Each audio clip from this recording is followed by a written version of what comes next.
Yay! Here we are, recording in progress. I'm Laura Santner. Welcome.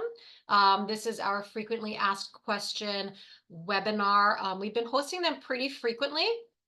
So it's been a really great resource. So thank you for coming. If you have questions that don't get answered today, feel free to look back at some of the other webinars. But I will be going over some pre-submitted questions first, and then I'll be going over your questions live. So we're going to do the pre-submitted ones first and then yours. So hopefully we'll have time for everyone. We'll go for about an hour and a half, depending on the questions, and I will answer them to the best of my ability. Thanks for being here with me today. So again, it's gonna be pretty casual. So just sit back, relax, grab a fidget. I have a fidget. I have this guy. It's like the Grip Master Pro Hands. Uh, it's a nice way to kind of get some of that tension out of your fingers. Okay, so here's my fidget today. Hope you have yours. And I'm going to go over to the questions. Okay. Is it possible to ever beat Trich? So Trich, or trichotillomania, it's a chronic disorder. So what that means is that there is no cure, unfortunately, at least not right now. So that said, it doesn't mean that it's always going to be active. And it doesn't mean it's always going to interfere with your life. So yes, you can reach a point where the urges kind of become dormant and they don't resurface. Um, if they do, you'll have a lot of knowledge under your belt and a lot of experience and a lot of practice, and you'll have those tools and strategies to be able to manage them. So I'm not sure I like the wording of "do you ever beat Trich," but I kind of like the wording "you can trick Trich." So it's kind of like another way of looking at it. Tricking Trich. Okay. If any of my answers, if you have any follow-up questions or need any clarification, again, just write in the question and answer box, and I will get to them after. I did the Trick Stop program for a while and came to almost a year of no pulling. Now it seems to have relapsed, but turned to picking, removing split ends. Different habit than pulling out hair, which was the issue before. Are there tips, tools I can use to keep up my momentum? And is there a way to prevent relapse? Well, I'm glad that the program helped you. That's really great. I would first actually challenge you to not think about it as a relapse. Think about it as a slip. I know it's the phrase relapse prevention is a common one. You see it everywhere, you hear it everywhere. But when you think of relapse, it kind of makes you feel like you have to start all over again and you lost everything. And it's not actually the case. So you still have all of that knowledge again under your belt. So you can kind of um,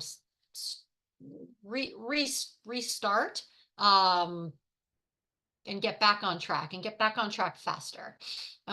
So take some of that pressure off yourself and think about it as a slip, first of all. Okay. Um, Sometimes the other thing is sometimes your urges can change. So it's true that when you manage, when it's hair pulling, let's say, if it's coming out as hair pulling and then you manage it really, really well, it can kind of pop up in another way. So I'm not surprised that it came up as picking or removing split ends. So it came up as a different way. It's kind of trying to get your attention. So the strategies that you used before, you can still use for this. So it's still a BFRB. So it's still the same strategies. If you really liked the program, honestly, I would actually recommend joining it again and maybe having like a refresher. So you could either go through the whole program again with this in mind. You might have access to what you did before, but that I'm not positive about. You can always email the support@trickstop.com just to ask. Um, if you don't have access, but you're interested in kind of reviewing the material, there is an option to do a resource only option. So you can um, pay a much lower subscription fee and you get basically all of the sessions, but without the therapist interaction. So that's a nice addition that they have. So you can have that resource without feeling like you have to talk to someone, or that you're on a timeline. You can just look at it whenever you want. So yeah, so I would suggest that. I think that would be helpful. You can also join support groups, any support groups that can help keep the momentum going. And of course, joining things like this, any of the webinars, keeping up with the blogs and the newsletter, kind of just keep active and keep using those resources that are out there. That's another way to kind of keep that momentum going. As far as relapse prevention or slip prevention, I would say have your list of strategies. Write out your list of strategies, the ones that you use, the ones that you like, in what situations, and have that list available. Have it visible, have it accessible, so you can refer to it. It's a really nice reminder. If you are not a list person, you can also write it in a chart. I like it actually in a chart form, so you can kind of check it off every time you use a strategy. So it's a nice way to hold yourself accountable. It's a nice reminder, and it feels good to check it off. Um, so yeah, I would say that review your triggers, review your trigger situations, have a plan. Yeah, have a plan so you feel as prepared as possible. Okay. I have identified what my emotional triggers are, and I also keep track of my pulling by marking each episode on an A1 calendar positioned in front of my desk. Even though I have triggers identified and episodes marked, once the urge kicks in, I enter a hypnotic state where everything around me freezes. I freeze. The only thing that moves is my right hand and fingers. I'm busy pulling out each one of those hairs that match the right criteria. Yep. All I want is to defrost myself. Oh, I love that saying, defrost myself from the state, gain control over my head and body. How can I get out of that hypnotic state? Um, so first, I guess I want to point out that there are more triggers than just emotional triggers. So that's something to be mindful of. So in addition to the emotional triggers, just be aware of the sensory triggers, the cognitive triggers like your thoughts, motor triggers, and place triggers. Um, so that said, it's great that you're tracking. I love that you have it on your calendar. It's visible, it's accessible. I love that. That's really going to help with your awareness. Again, just make sure you're tracking all of your triggers, not just the emotional triggers. Again, the more aware you are, the easier it will be to identify those strategies. Your experience of freezing and kind of being in that hypnotic state, it's a common experience. A lot of people describe it as you're in a trance. So it's hard. It's hard to interrupt that trance. It's easier to use strategies before the urge comes up, before you start pulling. So when you're entering a potential trigger situation, start using strategies immediately. If you use strategies before the urge comes up, it's possible the urge will not come up. And if it does come up, you already are engaged in using a strategy. So it will be helpful.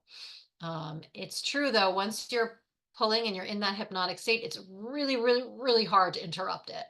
It's really hard to get out of it. So some suggestions, some simple things, you want to do what's as simple as possible. So something like, whew, count. Just take a deep breath. Whew, right. Maybe count to 3. just to kind of interrupt yourself. Okay, 1, 2, 3, and kind of maybe blink, move around a little bit, move around, stretch, um, change your position, stand up, shake it out, lie on the floor. I like lying on the floor because it kind of opens up your chest for breathing, and it's a nice way to kind of relax and reground yourself and um, find center again. Um, uh, if you're taking a deep breath and you're counting, shaking out your hands, right? 1, 2, 3, and just kind of let it go limp, but on your lap, not in the middle there. I'm just showing you. But yeah, so shake it out, let it go limp, and use that opportunity to breathe. Um, so try some of those, see if that works for you. Experiment. If you live with anyone, another strategy is, if you're depending on your location, you can have someone like knock on the door, check in on you, hand you a strategy that can help to break the focus. If you live with someone, tell them how they can help you when that happens, when you're in that hypnotic state. If you do not live with anyone, um, sometimes just kind of presetting a phone alarms and phone alerts. That's another potential strategy that you can try. You can set them kind of sporadically throughout the day, so that will kind of remind you to take a break, or remind you to practice a strategy, or interrupt you if you're in the middle of pulling. So play around a little bit and experiment with how you can use phone alarms and phone alerts. Um, yeah, give that a try. Okay. And if that doesn't work, there are always other strategies. But let's start with those.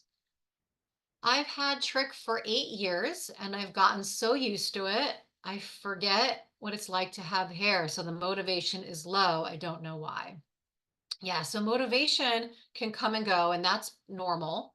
And there are different things you can do to help with your motivation. So um, in this case, maybe I would suggest hanging up some photos of your past self as a nice reminder of what you kind of want to work towards. Um, that can be motivating. If you don't want to look at pictures of yourself, if that upsets you, you can have pictures of like famous actors and movie stars, and kind of hair or styles that you, again, would like to work towards. Um, that can kind of be like a fun reminder and a fun motivator. You can also put post-it notes. Yeah, post-it notes with different statements, encouraging statements and reminders, and put it, in your triggering locations. So, for example, by your computer or by a mirror. Okay, that's another really helpful motivator. Um, I would also say stay in touch with your values. Do things that are fun, right? And as often as you can. I mean, ideally at least once a day, if not once a week. Um, do something that makes you feel good, that brings you joy. When you're engaged in those things, um, it's a really good motivator. And it will help to also distract you from urges and from pulling, and you're going to be living your life. Um, I would also add, if you're feeling kind of low, just getting some fresh air, just going outside, go on a walk, or even just take a drink of water, take a shower. Those are nice, kind of simple ways, again, to kind of reset, reground, and reset. So give that a try. Okay. I'm sorry if I'm going through this kind of fast, because I see we have a lot of questions that are rolling in as well. So I do want to make sure we have time. What role does nutrition play in urges? So Dr. Grant, he is a leading expert, leading researcher in this field. So he's done a lot of different kinds of research. So he has researched sugar and saturated fat. And he actually found that um, high sugar does play a role in compulsivity. So that's pretty interesting. He did find that there was no significance in saturated fat, but the combination of high sugar and high fats did lead to higher motor impulsivity. So as of now, it is looking like nutrition does play a role, but of course, more research is needed. Um, does caffeine cause an increase in urges? So Dr. Grant did another study on this as well.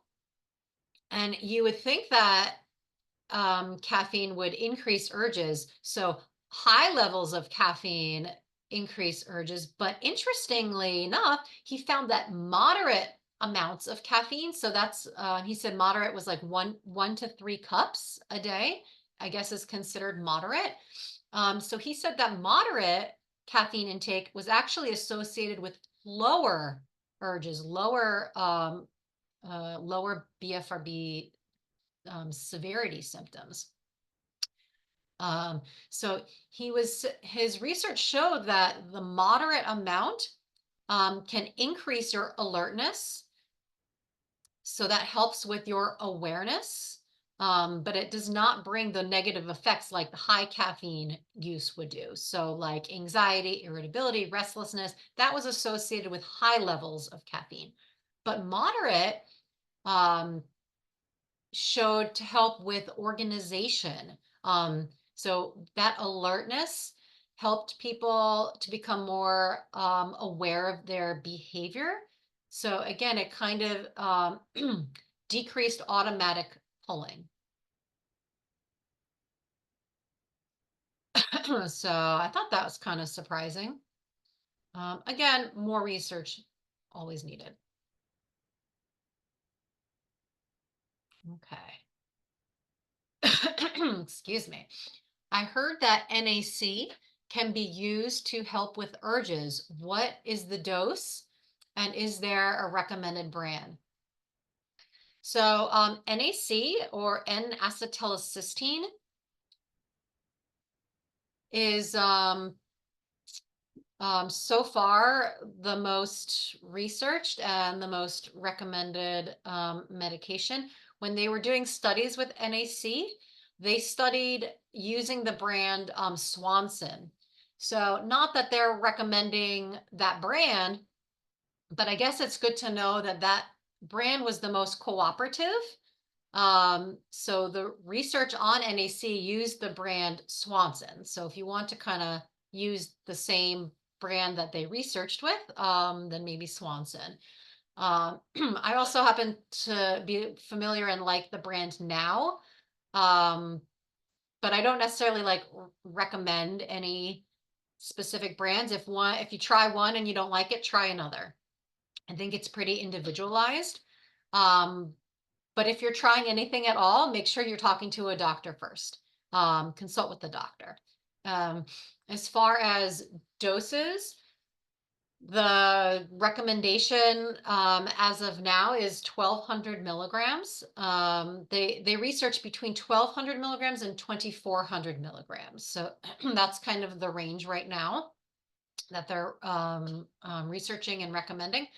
And when they say 1,200 milligrams, they mean it comes in 600 milligram tablets. So it means 600 milligrams maybe twice a day. So NAC is not long lasting. So it stays in the system maybe 8 to 10 hours. And some people kind of feel it only within like 3 to 5 hours, let's say. So it's helpful to spread it out, and especially take it during times of your potential triggers and trigger situations. Okay.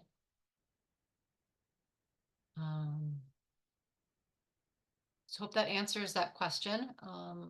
Oh, another question, any medication or something out there for trick? So right now there is no recommended medication for trick. There is no FDA approved medication.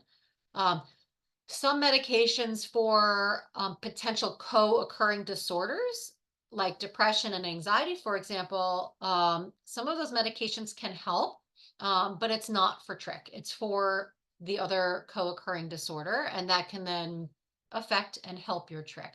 But there is no medication just for your trick.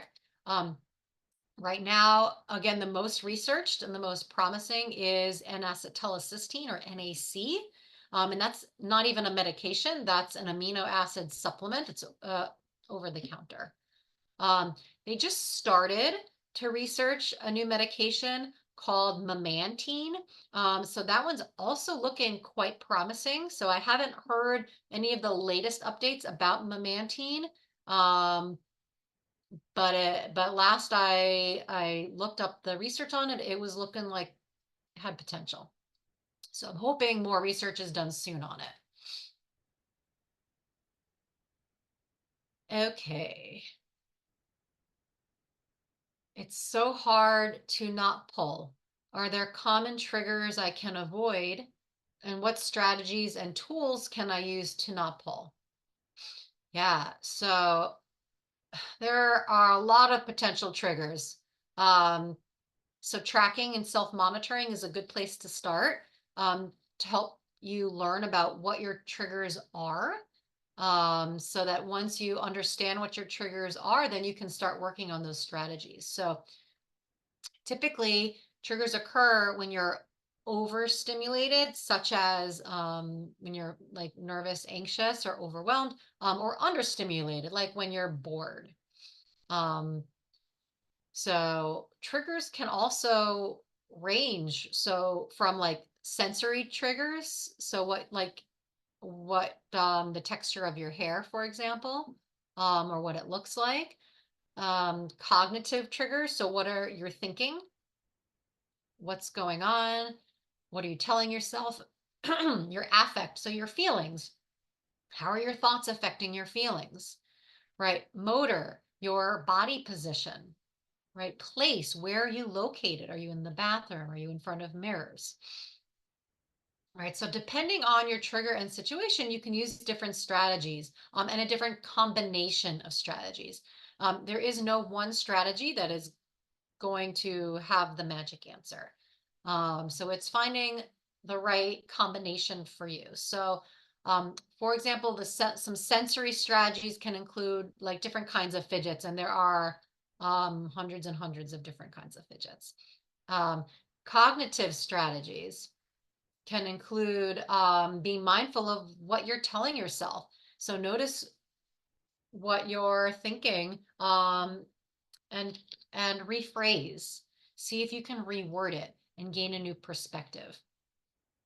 Um, Effective strategies, how you're feeling. So finding other ways to express your feelings. So breathing, relaxation, exercise, creative things like writing, art, music, um, right? Um, motor, motor strategies, right? So that can include things like to block yourself. So barriers like gloves, tape, band-aids, um, covering mirrors, things like that. Um, place, place strategies. So that's about changing your situation. So sitting in a different place on the couch, or don't put your, don't have your head where your head usually is on the bed. Put your head where your feet are on the bed, right? Sit on the floor. um, Something like that. The lighting in the room, dim the lights, right? So you're managing your environment. So I'm just saying like a couple of examples. There really are a lot in terms of strategies and tools. So try different things, try different combination of things, and see what works for you and what works for you in which situation. And even if something doesn't work sometimes, it doesn't mean it's not going to work next time. Okay. I took your advice, and bought some of the workbooks, read them, also bought fidgets, and I'm still pulling my hairs from my chin. If I'm not pulling, I pick and break the white threads that hurt under the raw, sometimes bloody skin. It's always red after pulling, with underlying white threads. Some are shaped like small, round, hard pimples. When I break the pimple, the soft white threads are round. Some of the other threads are 3 or 4 bunched in a straight line, not shaped as a pimple.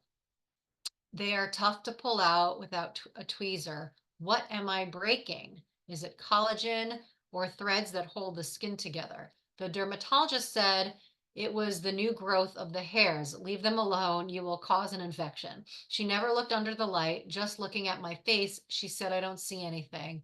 That is hard to believe because the texture is silky and the hairs are thick and hard to pull out. Also, I look to pick any pimples on my entire body. Is that also a form of trick? Okay, so let's see if I can get everything from that question. So it's great that you're being so proactive. Let's start with that. So keep going. Even if it seems like something's not working, it just might not be working in that time. Okay, so try it again for next time. Um, So going through the different workbooks and using fidgets, that's great.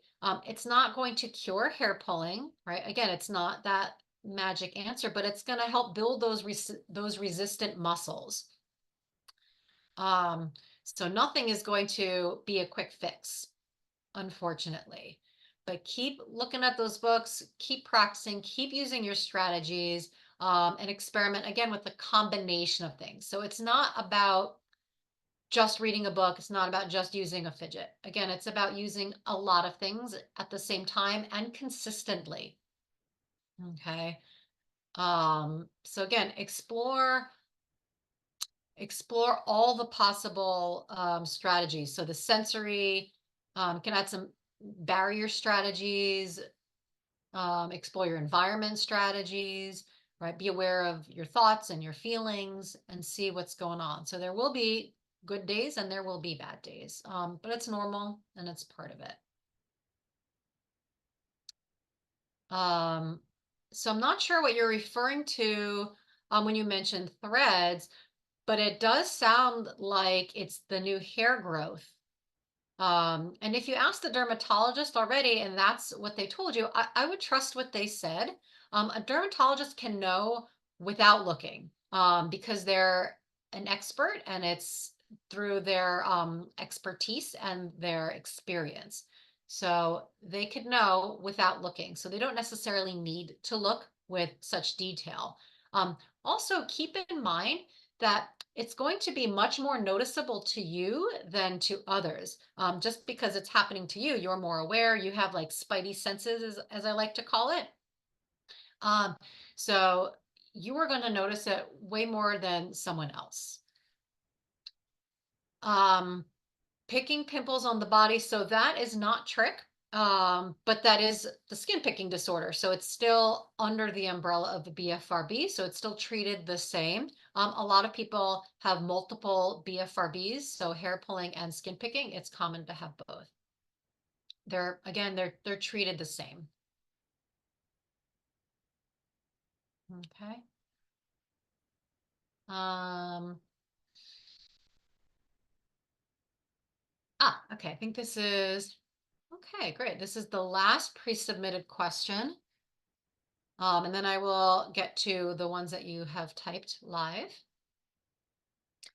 My teenage daughter has been pulling her hair. She has thick hair, so she's able to cover it up with the top layer, but it's getting worse and won't be able to hide soon. She has always been prone to picking scabs, biting her nails, plucking eyebrows, etc. But the hair pulling has become something we are concerned with. We have tried to seek therapy, but have been unsuccessful finding someone locally. She refuses to talk to us about it, gets angry, and lashes out whenever the subject is broached.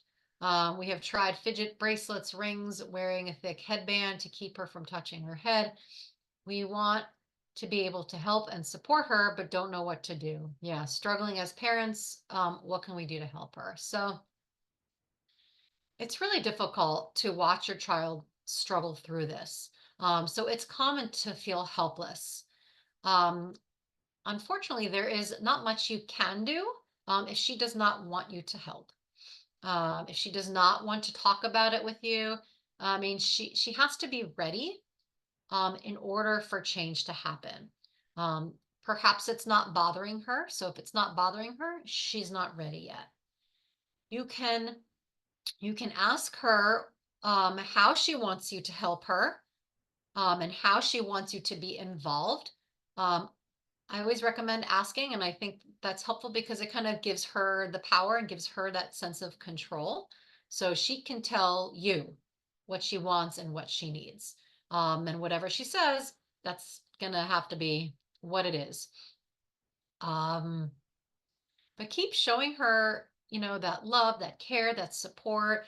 And when she is ready, she's going to know that it's okay to talk to you about it. Um, so in the meantime, if she's not ready, I mean, keep engaging her in those fun things. Distract her with her values. So um, so encourage her to do activities and things that she loves. Let her be a teenager. Okay. Um, Again, if it's not at a point where it's bothering her, then she's not going to want to work on it. Um, if she does want to work on it, but just not with you, wants to work on it kind of independently on her own, I mean, she can certainly get workbooks and work on her own. And she could also join support groups. Support groups are always helpful. And she can join the Trick Stop program. Um, doing those things can help her work on it independently and on her own terms. So that's something to think about and consider. You can offer her the resources, give her options, but sometimes just taking a step back is more helpful. So let her take charge, let her lead the way. Okay. So those were the pre-submitted questions. I'm going to now open up the live ones.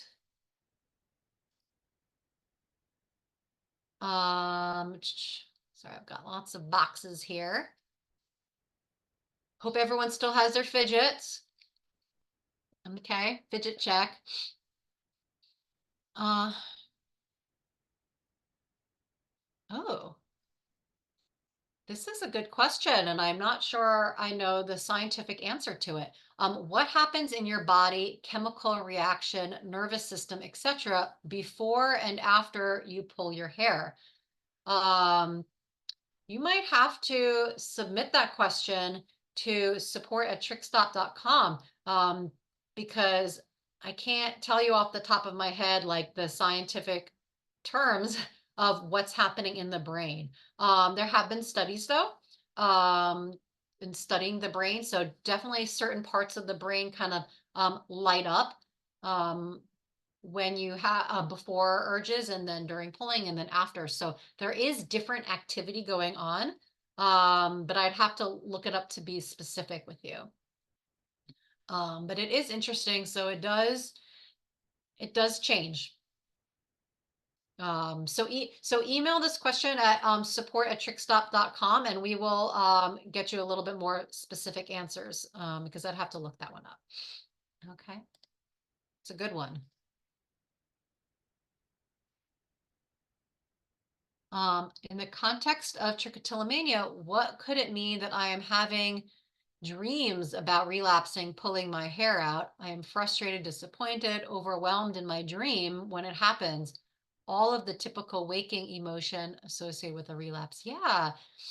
I mean, you're dreaming about it because it's on your mind, right? And it's something that you're thinking about, you're worried about. So because you're worried and anxious about it, it's kind of coming out as in dream form. So when that happens, reminding yourself when you wake up, it was just a dream. It was not real. Take a deep breath. I did not have a slip. I did not relapse. If I did, it's okay. Get back on track, right? But in this situation right now, I did not. It was just a dream. So just reminding yourself it was just a dream and it's coming up because you're worried about it. Interesting question. Yeah, this is kind of, I kind of answered this. I don't know if this is a follow-up question. How can a parent best support a child dealing with trick? So I kind of answered this already, but ask your child how they want you to help them. First off, I would do that. If it's not bothering them, then there's not too much you can do. But just make sure that they understand that you have a loving and supporting environment and that they can talk to you anytime that they want. Um, if they want, you can kind of hand them fidgets. If they're okay with it, you can try to distract them, asking them to help you with an errand, go on a walk, do something fun together. Um, do different activities. So support them, love them, and see what they want you to do. It also depends on how old the child is.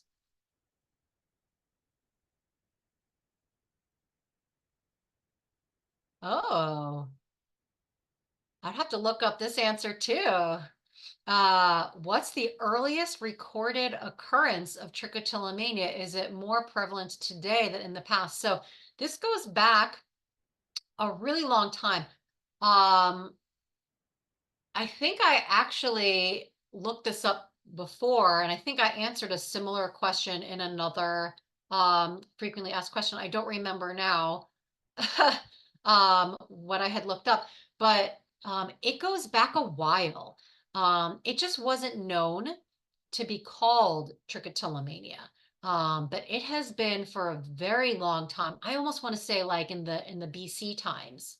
Um, so it's not necessarily more prevalent today, but it's more known today. It's more understood today. So that's the difference. So again, it was happening a lot in the past, probably the same amount as it is now. But now there's a name for it. Right now, there are multiple different organizations and foundations. Now there's more research, so we know more about it. So it might feel like it's more prevalent now just because it's starting to get talked about more and getting out there, but it's not actually more prevalent. It's just more known.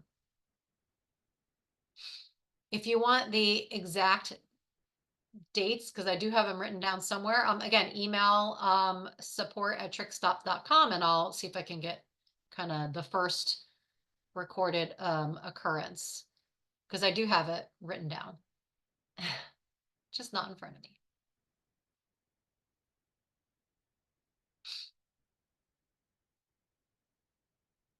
Where would be my first step to reach out for help? I struggle with this daily and don't ever talk about it. Yeah. That's a really good question too.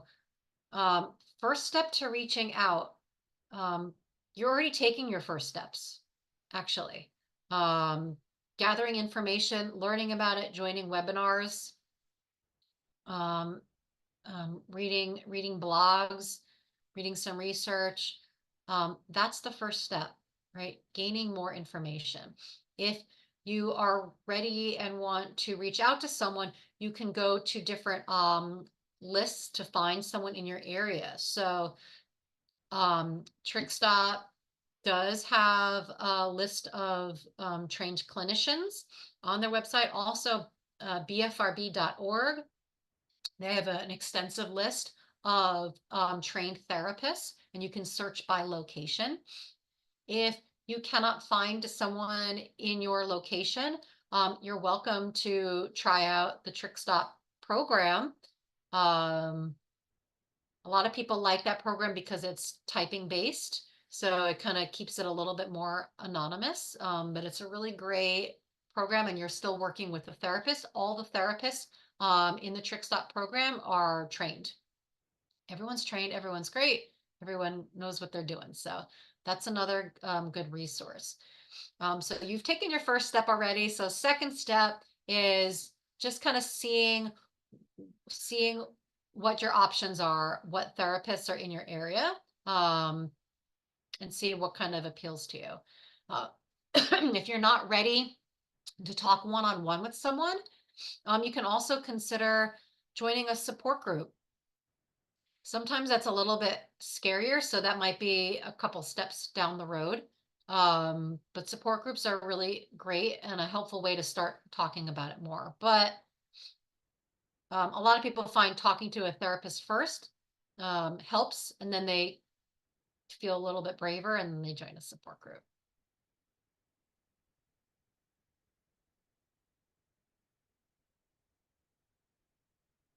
Are there any are there negative effects to your body if you play with your hair but don't pull? No. No, I mean, if this is what you're doing, I would want to know, have you noticed any negative effects? Um, but generally I would say no. And even pulling, um, the main negative effect is you're going to have spots or irritation from where you're pulling. So they're not huge negative effects, but a lot of emotional negative effects.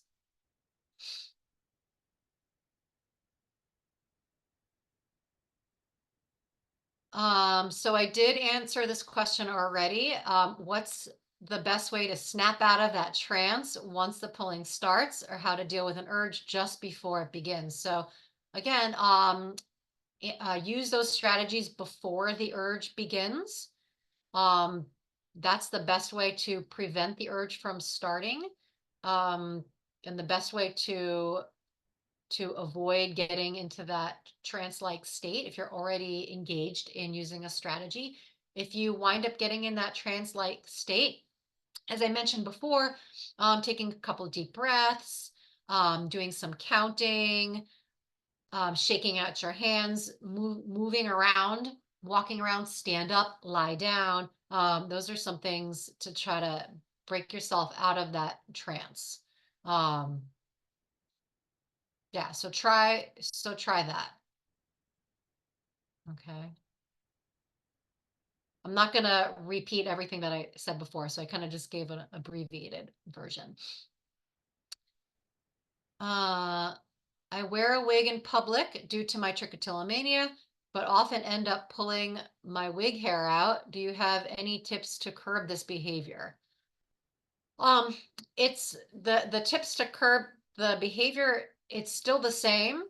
Um, you're still pulling the hair. So it's still the same strategies. You're just pulling from your wig instead of your hair. So it's still all the same strategies that we've talked about. Still all the same awareness, all the same tools. The one thing I would say about pulling out wig hair is that at least it's not your hair. So it's still kind of acting as a barrier and still protecting your hair. Except it's just a little bit more expensive depending on how expensive your wig is. um, so at least it's not your hair, but same strategies. So same strategies you would do to work with your trick. You'd be working it out to avoid pulling out your wig hair. And if you're in public, um, if you're talking about specifically public strategies, um, things like wearing fidgets. So wearing things that you can kind of play with. Oh, I have a spinner ring on. So different kinds of wearable fidgets are really good for being in public. It just depends on where in public you are. Like if you're in the public workplace, there are other fidgets and strategies that you can use there as well. Okay, so it just kind of depends. Okay. Can you please describe the program? Yeah, so the TrickStop program kind of has they're kind of like worksheets, but they're sessions. There's a set number, there's a core program, so core number of sessions. And then there are continuing sessions. So depending on what's going on, what you're talking about with your therapist in the sessions, your therapist will personalize it and add additional sessions if it's appropriate for you. Um, so when you are working on the sessions, you are working with a therapist. So you're kind of reading material and then you're answering questions. And then the therapist will read what you wrote, will read your responses of your reactions to the material, and then they will reply back to you. And then you'll have a typing conversation back and forth.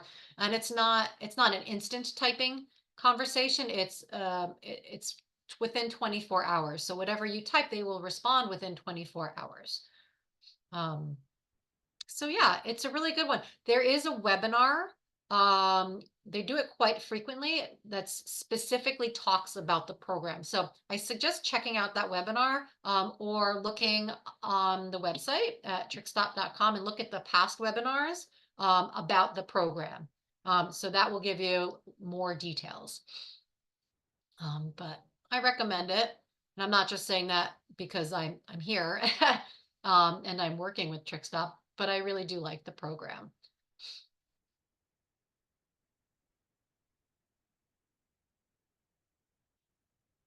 This is my second week using TrickStop. All right. The tracking app is great.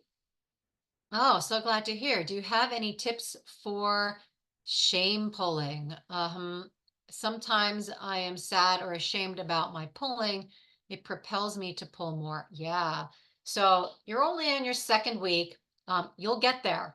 Talk to your therapist within the app about what you're noticing while you're doing that tracking, while you're doing that self-monitoring. Let the therapist know about the shame pulling.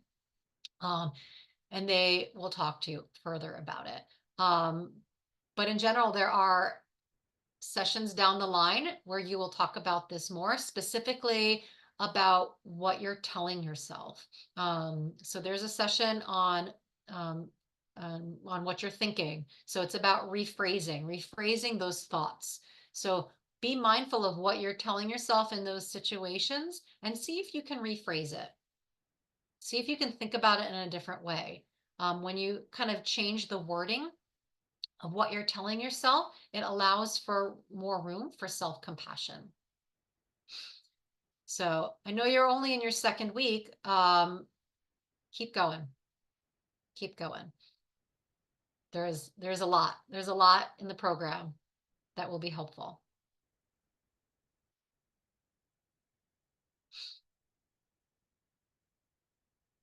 So are there any drugs that help lessen trick urges? So as I mentioned before, there is no medication right now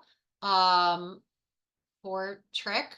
The most researched and most promising one is NAC, which is an amino acid supplement, and acetylcysteine.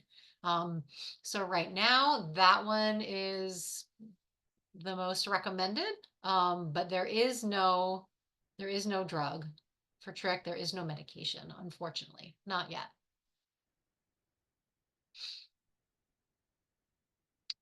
Oh, I like this question. How can I handle people touching my hair, commenting on the breakage, regrowth, who are unaware I have trichotillomania? Who is commenting? Who is saying stuff like this? That's so inappropriate, right? What a good question. How can I handle people touching my hair and commenting? I mean, it's none of their business. You can say whatever you want. You can say, "Oh, please don't touch my, why are you touching my hair? Like, this is my space. Please don't touch my hair. I don't like when you do that." Right? Please don't touch my hair. That's really inappropriate. If they're commenting, you can kind of you can use it as an opportunity, of course, to educate them about trick if you feel comfortable with that. That's really not an appropriate comment. I'm actually really sensitive to that because I have a disorder and it's related to me pulling, and that's why it looks this way. I'd appreciate a little, you back off a little bit. Or actually, give a more fuller explanation of what trichotillomania is. But it's really none of their business. You can make up stories if you want, if you don't want them to bother you. Just say, "Oh yeah, I know, I have issues with my hair." Keep it vague. "I have issues with my hair. I know there's breakage. You don't need to make comments about it." All right, I know. Thank you for pointing it out. I know. Right? But wow, I'm really surprised to hear that people are touching and commenting. Yeah, so inappropriate. So sorry. Not cool.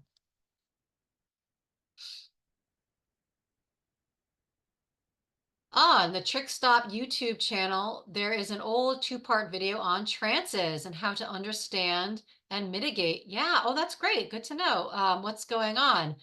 Will there be an update on this video? And have there been more research done about the hypnotic state we feel in an intense pulling session? That's a great question.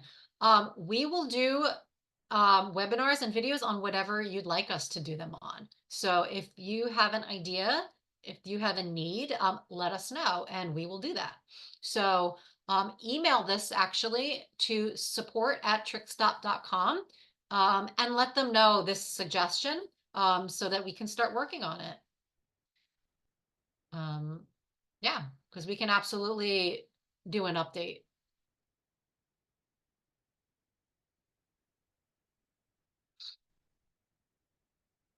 I am an alcoholic addict in recovery, and I have found that my pulling has been acting as an addiction for me. The dopamine and instant stimulation for me is sometimes impossible to resist. The trance state I get into seems impossible to break it. Yeah, so again, I'm seeing a lot about this trance that people are getting into. So I agree. I think it's time that we have a webinar specifically on that trance state. BFRBs, it's not an addiction.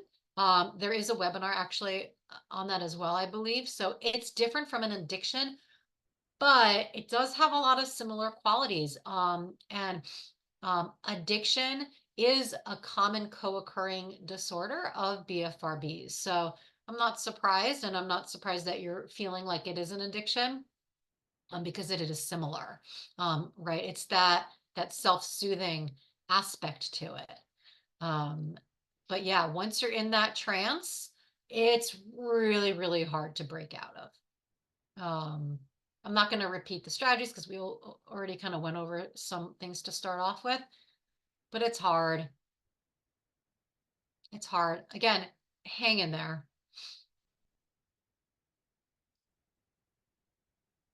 Oh, I watched your fidget video and it was awesome.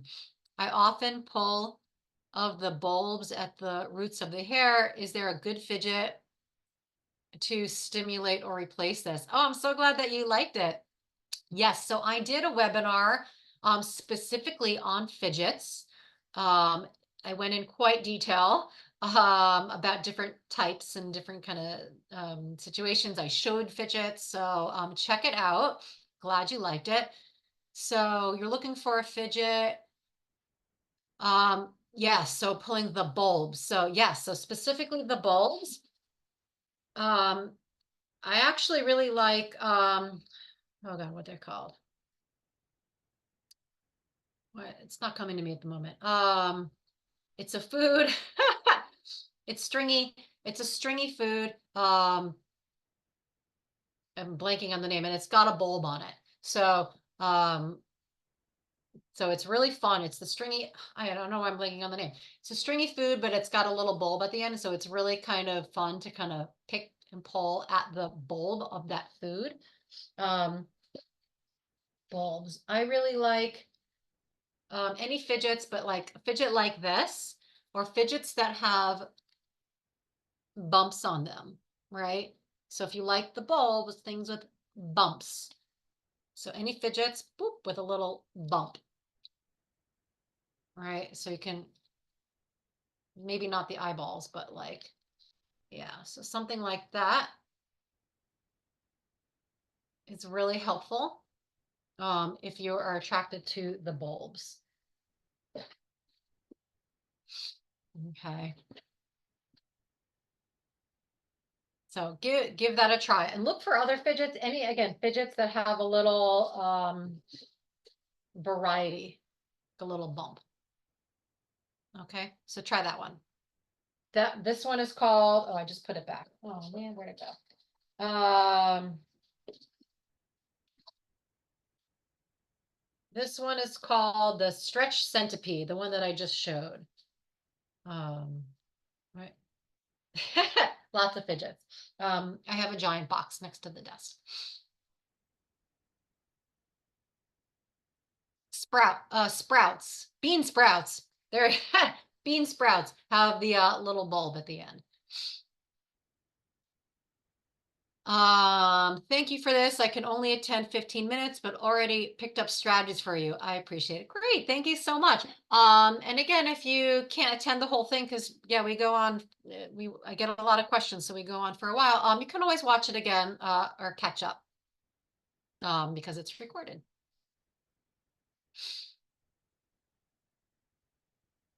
Why do we have a desire to pull the bulbs or follicles and eat them or rub them on our lips when pulled? Yeah, that's really common. Everyone is kind of fascinated with different parts of pulling. So that bump, that bulb, that follicle, and kind of you can smush it and kind of roll it around. People like the way it feels. Rubbing on the lips. Some people eat them. If you can refrain from eating, it can cause problems later on. If you're liking rubbing if you're liking rubbing, I guess eating too. So floss can kind of feel really nice on the lip and kind of have a somewhat of a similar feeling. Um, and again, those bean sprouts, if you're eating, because that is actually edible. So those are very satisfying to kind of pick and pull and eat. So sprouts. But yeah, I don't think there's a specific reason why some people have a desire. It's just the urge kind of comes up and looks a little bit different for everyone. So that's just what appeals for you, that's your sensory aspect of it. NAC stands for N-acetylcysteine. It's an amino acid over-the-counter medication, most researched, and potentially can help with reducing and managing urges, potentially. More trances. Why do we sometimes get caught in a trance where it feels like we cannot stop pulling? It's part of the disorder. Yeah, that is the disorder. Yeah, it's frustrating, right? No one wants to be in that state, but it happens. I'm definitely going to email the team so we can do a webinar more about this trance, because there's a lot of questions about it. Is it true that there might be a link between ADHD and trick? Yes and no. Um, so a lot of people who have trick do also have ADHD. So it is a common co-occurring disorder, quite a common co-occurring disorder. But just because you have trick does not mean you also have ADHD. Just because you have ADHD does not mean you're going to get trick. So they are not linked, but they are common. They are common co-occurring disorder. And a big part of that is because ADHD is related to that overstimulation and understimulation. And that's a really big trigger for trick. So ADHD does affect trick, but they are different. They're different disorders. And they are not necessarily, you don't necessarily have both of them.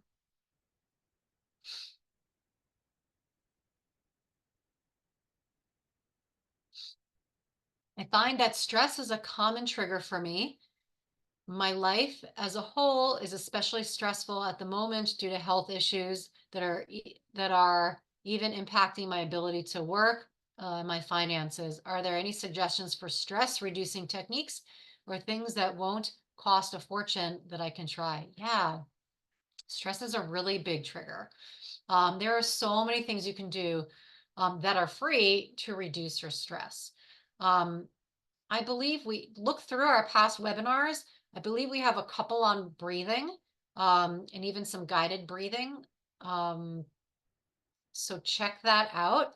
Breathing is the best and most effective way to reduce stress because it kind of slows down the heart. When you're stressed, your heart beats really fast, and we hold our breath when we're stressed.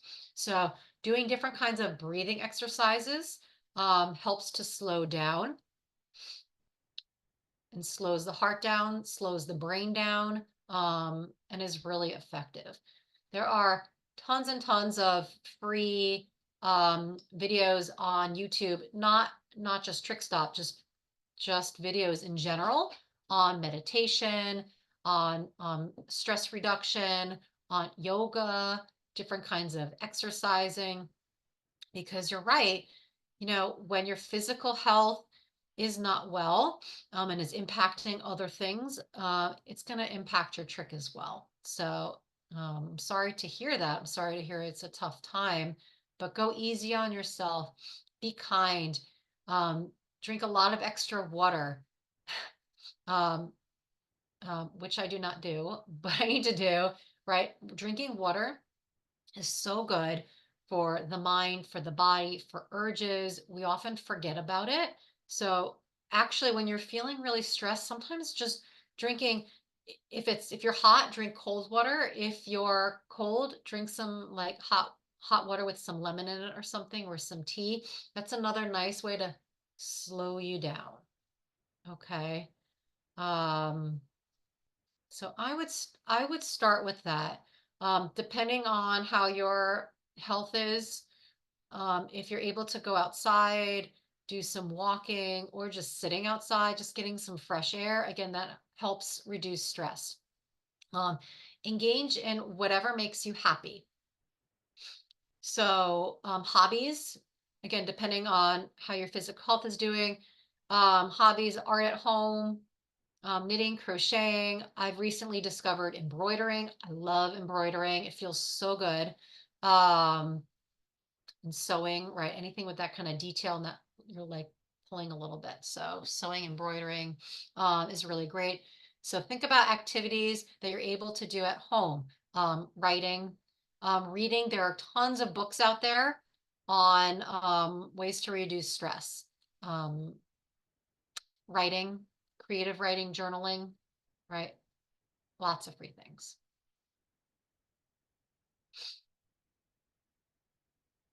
How can cognitive behavioral therapy help with trick?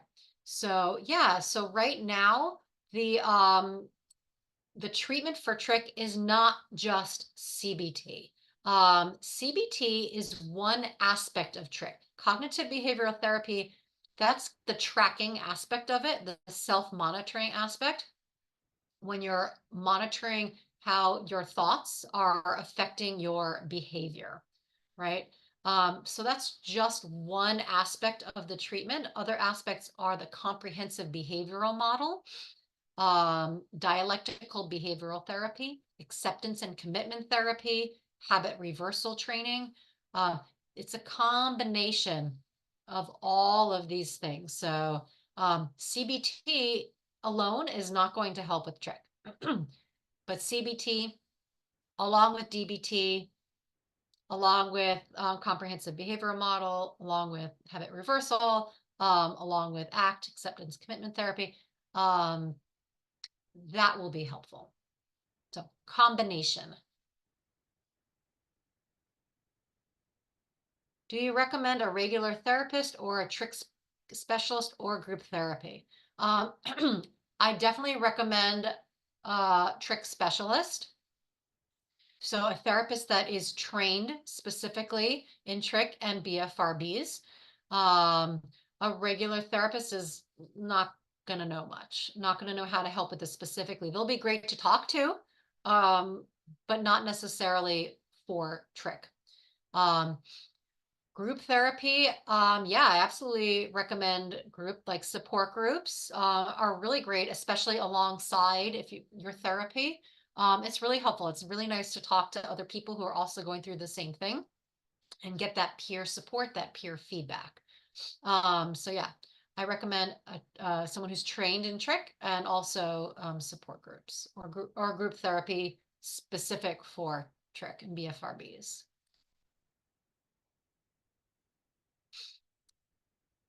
Okay. Oh man. What questions are still unanswered in the study of trichotillomania? I mean, so much.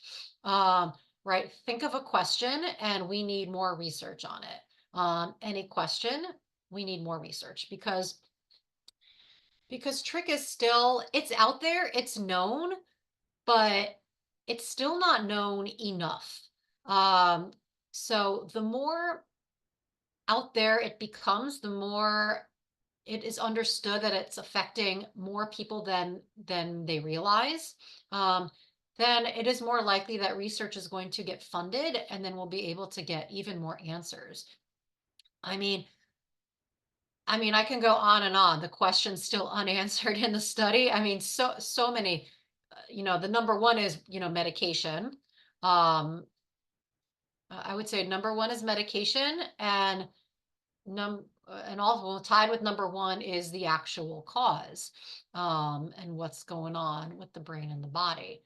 Um, and that is connected because if we understand what's going on with the brain and the body, then we will get closer to knowing if there can be a medication. So those are, I would say, are the top two. Um, but yeah, I mean, there's always more to learn. So we need to learn a lot.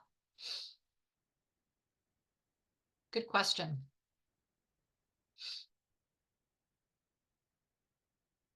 Not sure if you had a patient did that or not, but do you think adding a little glue just on the fingertips help? I mean, temporarily change textures of index and thumb to minimize ability to pull the eyebrows and eyelashes. So yes, people have used this strategy.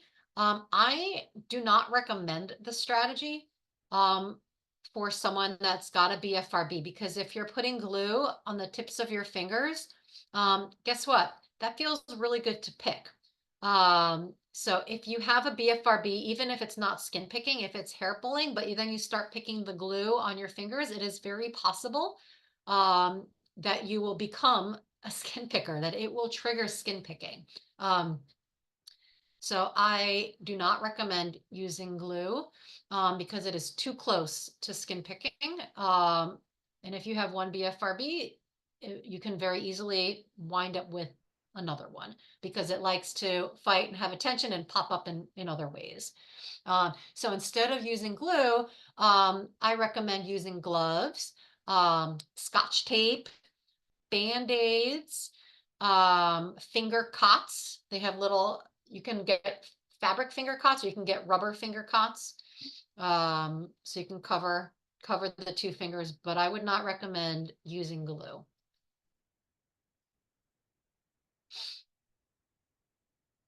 When I don't pull, get that release, my anxiety fixates, yep, in other places. What can I do to release that angst that builds? Yeah, right? It's so much tension. So someone else previously asked about stress.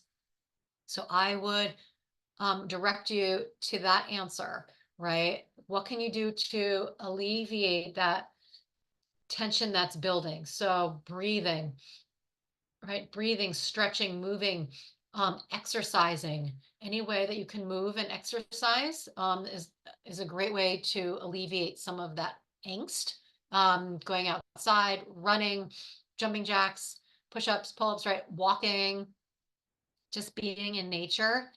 Um, like I said, breathing, creative activities, art, writing, music, things like that are great ways to relieve stress and anxiety. My number one, I would say, to alleviate that tension is to move around. Move around and distract yourself. So like cleaning the house. is great because you get to clean the house and you're moving around and you're especially scrubbing um, can feel really good to kind of get that energy out.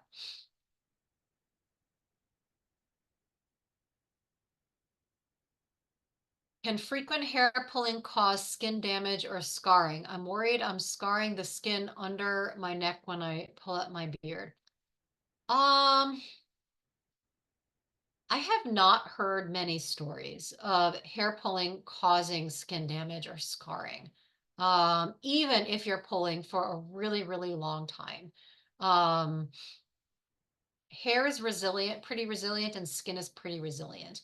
That said, um, skin can get irritated, um, and it can get irritated depending on where on the body you're pulling. It can be irritated differently. So, um, so an area on the head is going, the skin on the head is going to act differently than the skin on your face and your neck. So there could potentially be, I wouldn't say damage, there could potentially be some scarring, such as like maybe like little dots or little divots that could potentially happen over a long period of time. But again, depending on where on the body. So I'm saying maybe some dots or divots potentially on the face and on the neck could happen. Um, Scarring, though, does go away over time.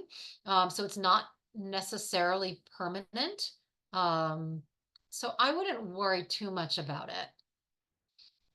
I wouldn't. If you're really worried, um, talk to a dermatologist and see if there's any kind of creams or lotions you can do as preventative measures, just in case.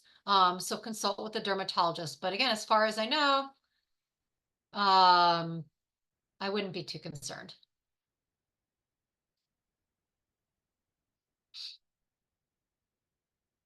Following up to playing with hair, but not pulling. Okay, good. A follow-up question. I do find that my heart rate increases along with my anxiety. Yep. And I notice if I play with my hair a lot before bed, but no pulling, it's a lot harder to go to bed. Oh yeah, that's true. I also immediately lose focus. Yeah. So think about your nighttime strategies, and your nighttime routine to try to relax yourself. Dim lights, off lights, light music in the background. Um, some people find reading is helpful. Some people pull when they read. um, have your gloves on. So do for nighttime. Um, yeah, nighttime pulling is really common. Yeah, and it is hard to focus and hard to go to sleep. Some people, besides gloves, I like gloves at night. Some people really like weighted blankets, so you kind of feel that pressure on you. Um, it's kind of like a hug when you're sleeping, so it's kind of nice. So that could feel good.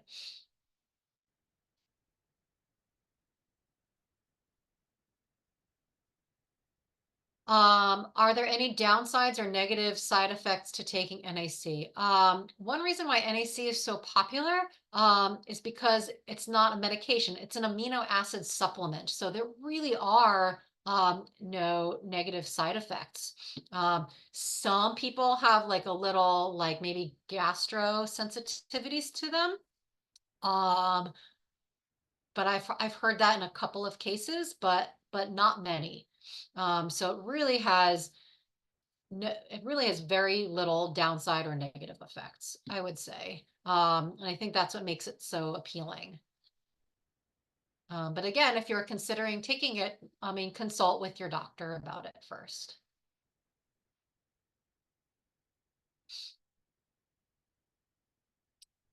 Oh, good follow-up trance question. I'm wondering if the trance state can be an aspect of dissociative disorder.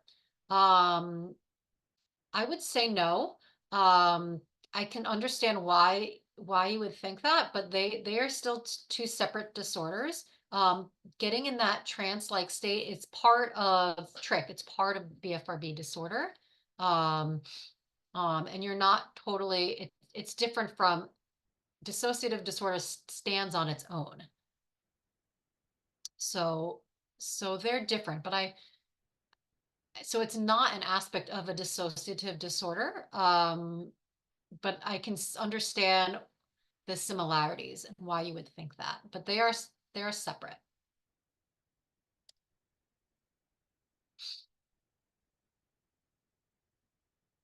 Not sure I understand that. Other favorite fidgets. I have a lot of favorite fidgets. And I spoke about them for about an hour and a half on a webinar. So go check that out. Because I go into a lot of detail about fidgets. Oh, yeah, someone said, is the food sprouts? Yep. Thank you. Yep, bean sprouts. Really fun strategy. Um, My doctor says trichotillomania falls under the large banner of OCD habits. He put me on a low dose of risperidone, and it has made it super easy for me to resist the urge to pull and also to break the trance once a minute. That's great. That's good news. I'm glad that you found something that works for you. Trich is different from OCD. They are treated differently, so it is not the same.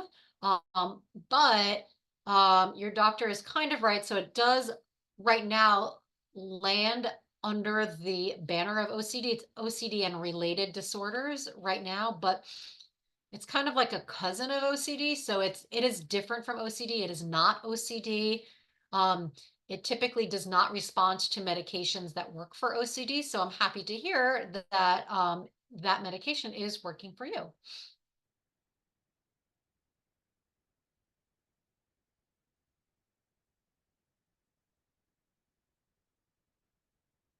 So this person is talking about having trich pulling from only their beard and not pulling from anywhere else. And also having dermatillomania, so skin picking and hair pulling on the beard.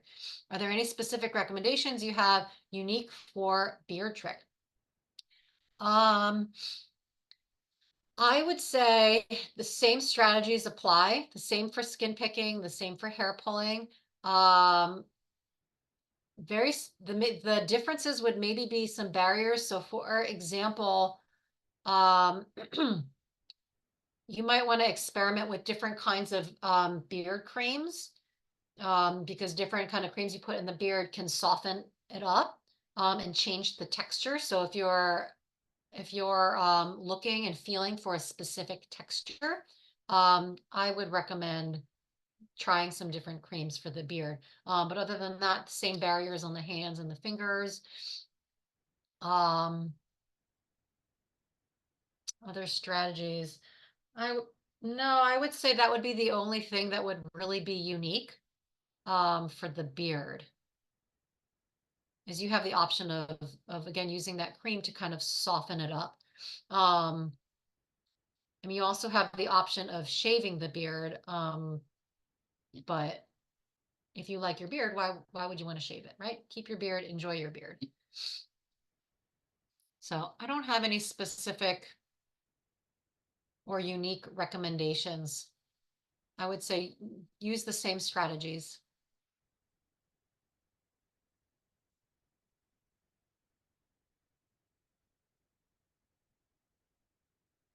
Before I read this, let me just see how we're doing.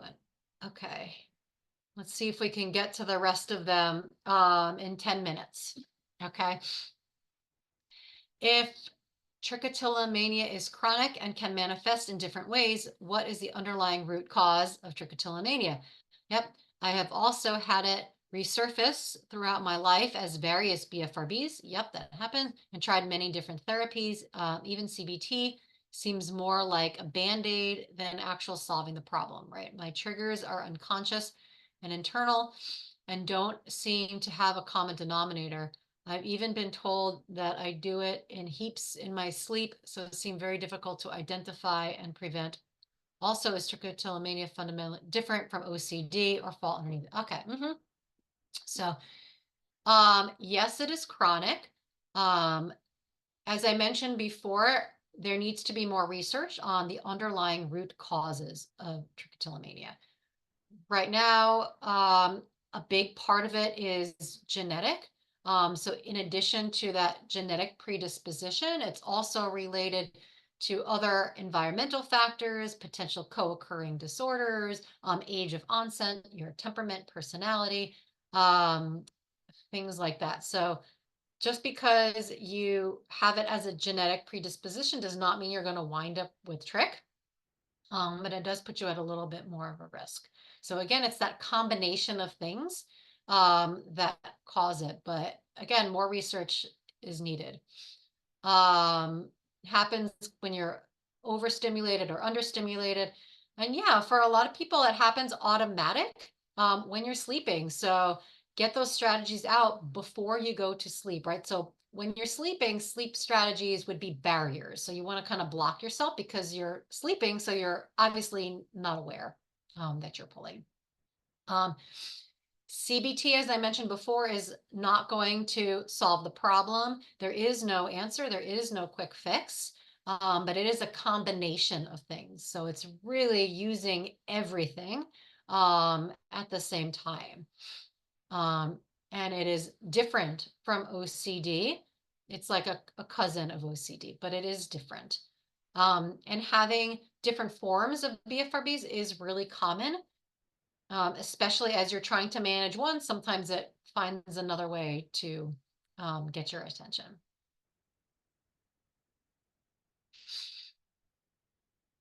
Thank you for your time and research. Oh, you're welcome.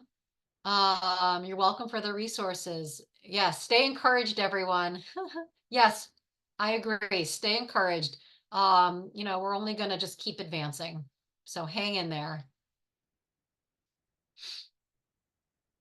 Hypnotherapy has also helped me tremendously. As you said, no one perfect fix, but I highly recommend clinical hypnotherapy. So that's great. Again, different things work for different people.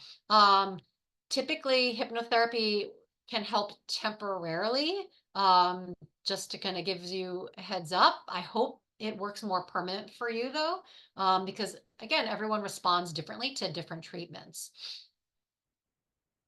So everything is worth a try. As long as it's not going to hurt you, give it a try.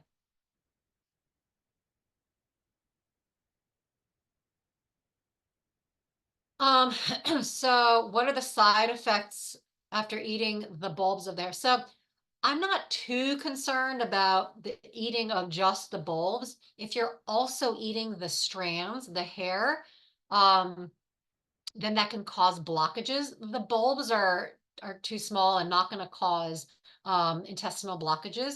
Eating hair does cause intestinal blockages. Um, the main side effect of just eating the bulbs and chewing on the bulbs is it affects your teeth. It wears down your teeth. Um, so that's the main thing for eating just the bulbs.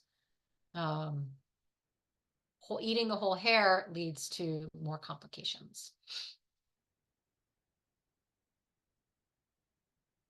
I'm an adult with trick. I feel silly needing fidgets. Is there a very discreet one that's good while out in public at work? Why, yes, there is. There are many. Check out my webinar on fidgets. You can even like fast forward. I do have a specific section on discrete and public fidgets. Um, so check that out. And if you still have questions after looking at that webinar, send us an email and we'll give you some more ideas if that doesn't work for you. Yeah. Oh, this one is a double. Oh, this one looks like a double as well. No side effects of eating just the bulbs. Just it just wears down your teeth. There are side effects if you're eating the whole hair. I find trick is Oh yeah, so I find that my trick is harder to manage when I'm on my menstrual cycle. Any suggestions? Yeah. So track your menstrual cycles so you are aware of when they're going to be. If you know when they're going to be, then you can kind of prepare in advance to the best that you can. Because yep, it's true that they tends to be worse kind of right before and then during. Um, Something to do again with that hormone, the hormone changes affects that. So be aware, use strategies, those relaxation strategies that we talked about, have fidgets ready, have barriers ready, and prepare. And be kind to yourself and know that it will pass, because understand it is related, right? It is related to my menstruation right now. It's going to pass. It's going to be okay. Oh, follow up. My girlfriend will not let me shave my beard as I have a baby face underneath. I mean, that's nice of you to not shave because of her, but really it's up to you. Um, so you might have to experiment. It will grow back. So if it's better for you to keep it shaved, if you like it better and if you are more comfortable and if it helps you not to pull and that's your preference, then your girlfriend's gonna have to manage her reaction. Um, but if if you don't want to, then you don't have to, but it's up to you. You're welcome. Oh, yeah, I'm getting the last couple ones are thank yous, very insightful, helps me feel more seen for this debilitating disorder. Yeah. The more we talk about it, the less shame we're going to feel. The more we talk about it, the more it's out there, the more information we get, the more likely it's going to get researched more. The more people that know, the less embarrassed we're going to feel because people are going to know about it already. We don't have to explain ourselves. So it's just so much better when we talk about it. So thank you so much for joining and participating. If you have other questions, again, feel free to email us, support@trickstop.com. Feel free to join another webinar. We do these pretty regularly. So if you don't want to email us and you want me to answer live, just join another one. But we're here to help. I will suggest to the program to do a webinar on trance-like state, because there were a lot of questions tonight on that. So yeah, we're keep in touch, keep in tune. We'll keep you posted. So thanks again for joining. And I will see you next time. Oh, people are asking last minute questions, but I did just end. So if you have last minute questions, just email us at support@trickstop.com. Okay. Thank you so much. Bye, everyone.